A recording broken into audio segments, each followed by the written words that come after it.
zwolnię maksymalnie jak się da na tym rondzie, tutaj do 18 i but. O Jezu!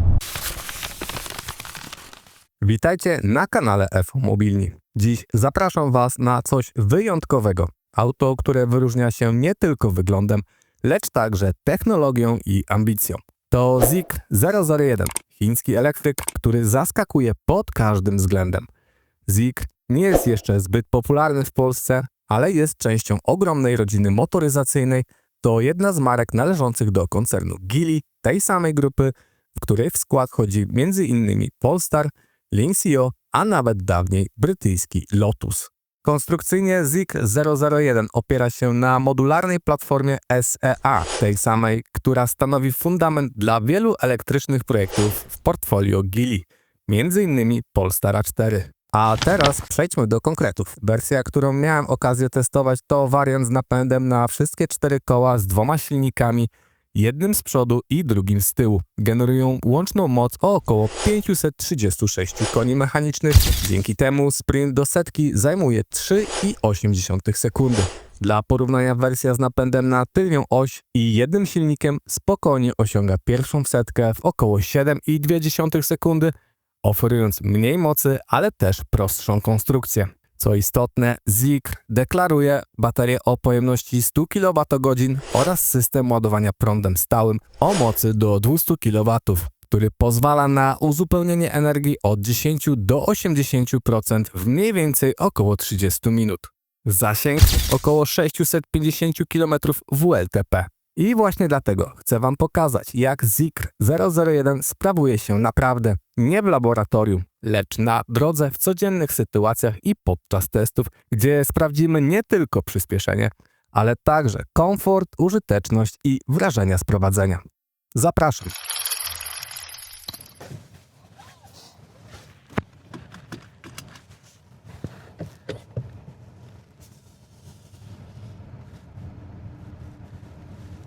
Pierwsze wrażenie, kiedy się wejdzie do środka tego auta, takie pierwsze w ogóle odczucie tego wszystkiego, to jest naprawdę miło i bardzo luksusowo. Materiały, widać, że to jest najwyższa półka, jeśli chodzi o jakość tego wykończenia. Białe przeszycia nićmi tutaj na wykończeniach. Te miedziane wstawki robią jeszcze dodatkowo takiego wrażenia, takiej ekskluzywności tego wszystkiego. Także tutaj akurat jeśli chodzi o jakość wykończenia, to naprawdę stoi na najwyższym poziomie, mimo że ten samochód jest zbudowany na tej samej platformie co Polestar 4 i w zasadzie należy do tej samej grupy, do grupy Geely, do której należy zarówno też i Lotus. Tak, Lotus nie jest już brytyjski do końca, jest też chiński. Lynxio, no i właśnie Zeekr. Tutaj na dół, jeśli weźmiemy, mamy wszystkie ostrzeżenia, które można wyłączyć. W tej chwili powyłączałem ostrzeżenia o przekroczeniu prędkości, skupianiu się na drodze, tak żeby kamera mnie nie ostrzegała, żebym co chwilę się skupił na tym, jak prowadzę. Jeśli chodzi o samo prowadzenie, słuchajcie, to auto jest bardzo sztywne. Czuć tutaj, że jest to sportowe zawieszenie. No, auto ma 544 konie mechaniczne, więc jest to potwór, że tak powiem, jeśli chodzi o moc. 22-calowe felgi. W środku jest bardzo cicho, bardzo komfortowo.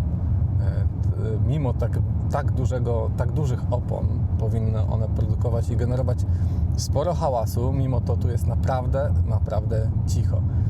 Ten samochód trochę jest jak Cristiano Ronaldo. Tutaj wyglądasz zarówno dobrze w krótkich spodenkach, jak i w garniturze pod krawatem. Na kierownicy mamy przyciski haptyczne. Zaraz sprawdzimy tryb sportowy. Aj nie. To jest właśnie to, na co inni recenzenci na YouTube zwracali uwagę, jeśli chodzi o Zeekra. Generalnie auto nie do końca ma ten system multimedialny w 100% taki, jak byśmy sobie życzyli. Czasami potrafi nie to, że szwankować, ale grymasić. Tak jak teraz. Próbowałem tutaj właśnie zrzucić to na dół a włączyła mi się klimatyzacja. Dobra, jesteśmy w trybie sportowym, słuchajcie, zaraz zobaczymy, czy uda mi się przetestować przyspieszenie tego samochodu.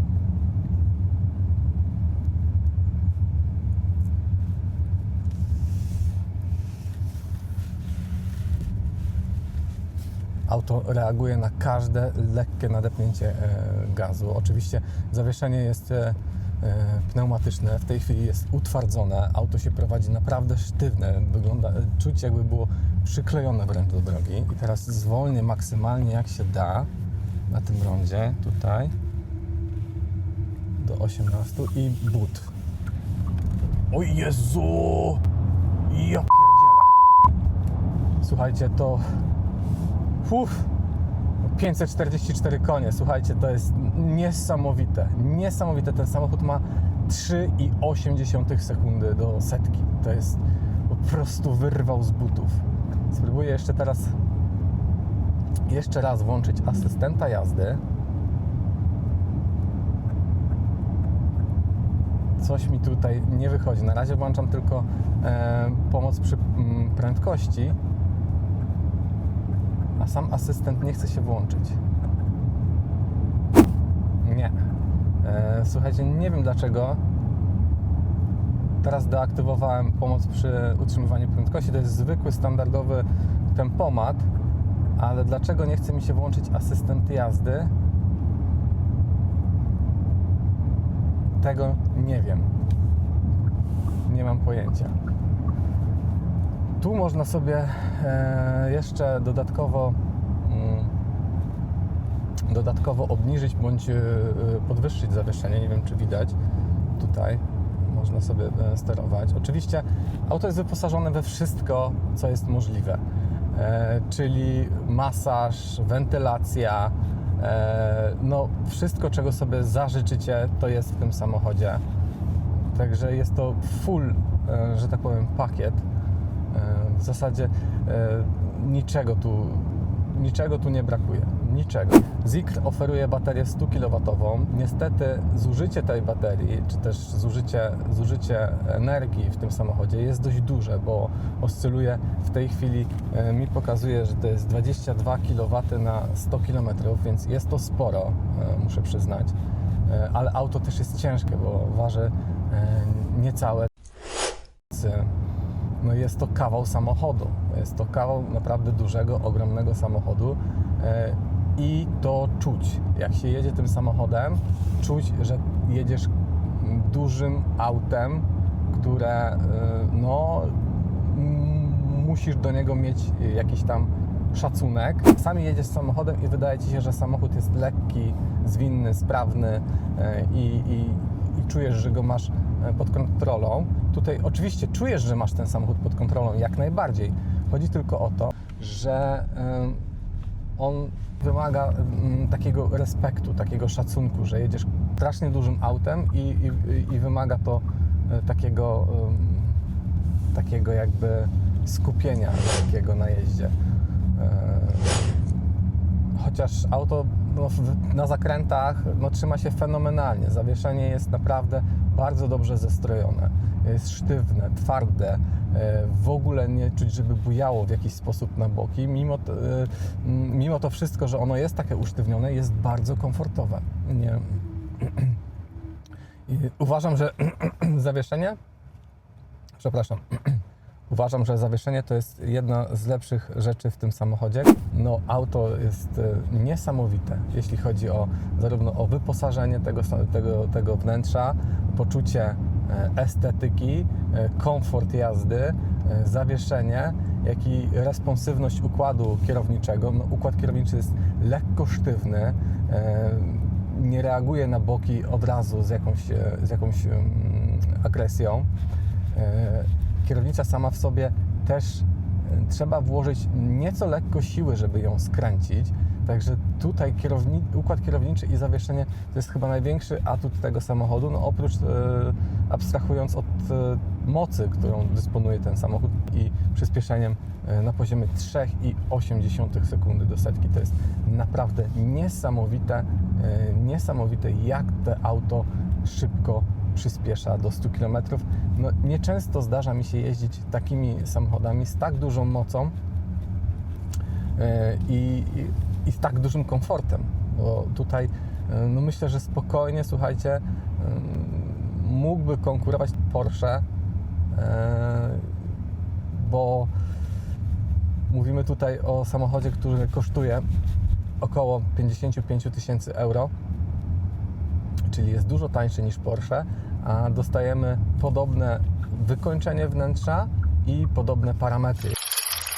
Co do wnętrza, wykończenia środka i użytych materiałów, myślę, że nie tylko są poprawne, ale po prostu są świetne. Fotele są obszyte skórą nappa o delikatnie włoskowatej strukturze, bardzo przyjemne i miłe w dotyku. Widać dbałość o szczegóły, podwójne przeszycia, starannie wykonane klamki i przyciski otwierania szyb. Wszystko zaprojektowane z wyraźnym zamiarem elegancji i aspiracją do charakteru premium. Czuć tu wpływ szwedzkiego studia projektowego w Göteborgu, zarówno wizualny, jak i te w dotyku. Ale nie wszystko było idealne. Największy mankament, z którym się zetknąłem, to system infotainment oraz asystenci jazdy. W teście zauważyliście, że chwilami nie mogłem ich uruchomić. Na początku się udało, ale podczas jazdy powrotnej, kiedy chciałem Wam pokazać działanie tego systemu, po prostu odmówił posłuszeństwa i nie chciał się aktywować. Słuchajcie, nie wiem dlaczego. Teraz deaktywowałem pomoc przy utrzymywaniu prędkości. To jest zwykły, standardowy tempomat, ale dlaczego nie chce mi się włączyć asystent jazdy?